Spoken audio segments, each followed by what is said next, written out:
കോൺഗ്രസിന് ഭരണം കിട്ടിയ ലീഗും അതുപോലെയുള്ള ജമാഅത്ത് ഇസ്ലാമി അതുപോലെയുള്ള എല്ലാ തീവ്രവാദി സംഘടനകളും തന്നെയായിരിക്കും ആഭ്യന്തരം ഭരിക്കുക.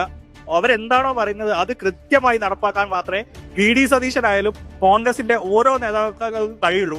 UDF കോൺഗ്രസിന് അത്ര വലിയ ശക്തിയൊന്നുമില്ല, അവർ മറ്റവർക്കാണ് ശക്തിയുള്ളത്. അതുപോലെ എല്ലാ ഇതിലും മേഖലയിലും ഓരാണ് ഇവര് സ്ട്രോങ് ആയി നിൽക്കുന്നത്. ഇവരൊക്കെ അങ്ങനെ തന്നെയാണല്ലോ, അപ്പൊ അതുപോലെ തന്നെ ആയിരിക്കും.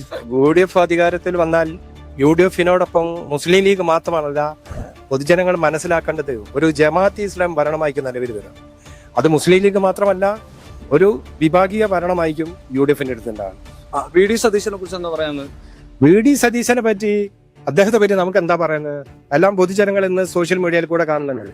അദ്ദേഹം തീവ്രവാദികളെ പ്രോത്സാഹിപ്പിച്ച് എങ്ങനെയെങ്കിലും ഭരണം കിട്ടി ഒരു മുഖ്യമന്ത്രി സ്ഥാനം ഉറപ്പു കാണുന്ന രീതിയിലാണ് VD സതീശൻ നീങ്ങുന്നത്.